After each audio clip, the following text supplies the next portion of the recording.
First, I would like to welcome, is Senator Toby Stavisky here this morning?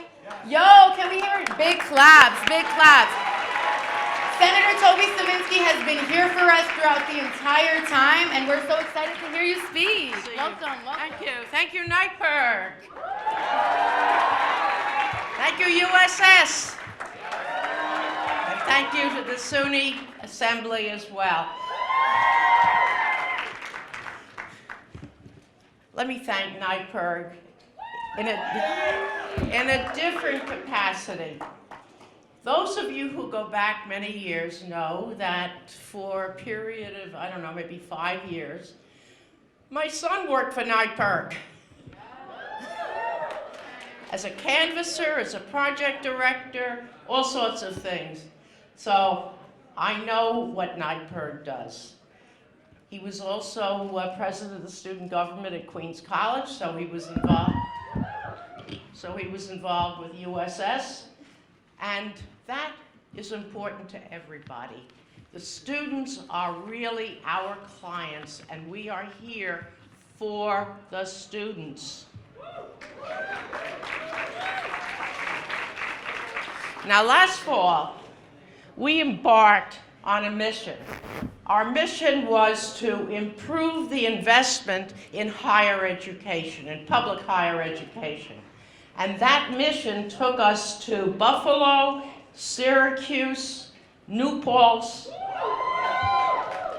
Garden City, Brooklyn, Manhattan. And joining us on that mission were folks from the UUP, particularly Dr. Kowal. Our joke was that I spent so much time at the Syracuse airport trying to get back to the city. He drove, and he beat me. Got home before I did. I got home at 3 a.m. But the students, to me, were the stars of each and every higher ed hearing we held. The students were the stars. None of us will forget the students in, I think it was New Paltz, who spoke about food insecurity, or the student, I think at Brooklyn College, who talked about living in his car for weeks, or the students in Nassau Community College who spoke about the need for mental health services.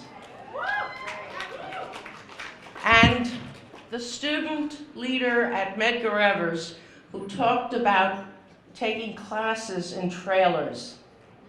I must tell you, that had an impact, because nobody should have to go through those kind of experiences. Nobody. So we're here together on a common mission with the students, with the faculty, with the state, and we are fighting for a tuition freeze.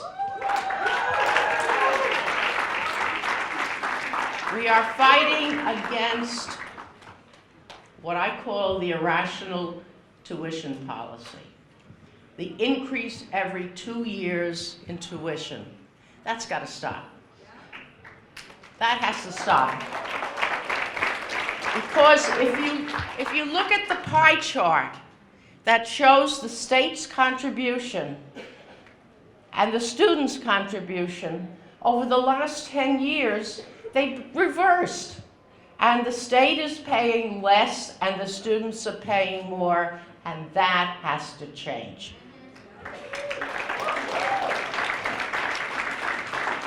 So in addition to the tuition freeze, we've got to close the tap gap. And you don't close the tap gap by increasing tuition. The state Senate, incidentally, our majority leader, Senator Stewart Cousins, they're still in conference.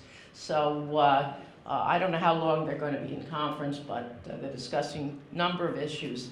And I know she was going to try to be here today.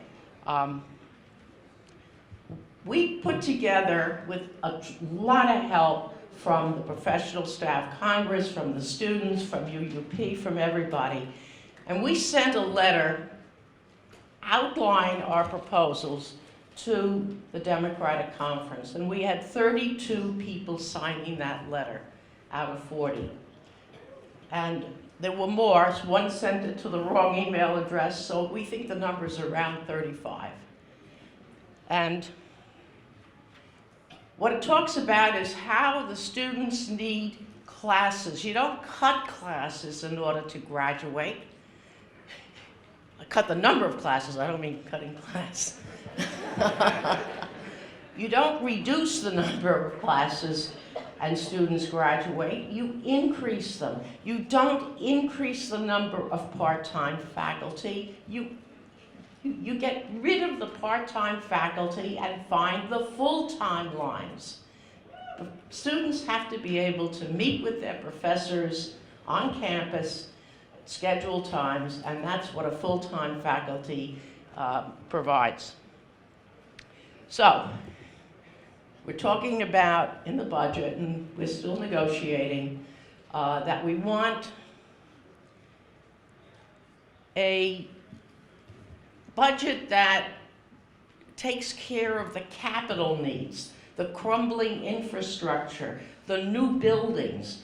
Though we have not had a capital budget, a 5-year capital budget since 2008. It expired in 2013. We need a capital budget. Secondly, we need the operating aid for SUNY and CUNY. That has to be increased. And lastly, let me say that the students at CUNY and SUNY are the best.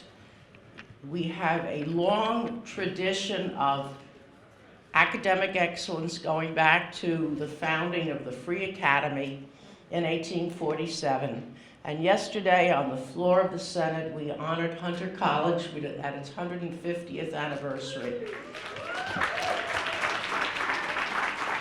And I happened to have gone to graduate school at Hunter College, so I got up and I spoke very briefly, but I said that we've got to make sure that the SUNY and CUNY colleges continue, and the only way they're going to continue is if the state invests in their future. So we thank you all for coming. You're doing a great job, and let us continue this fight together. Thank you.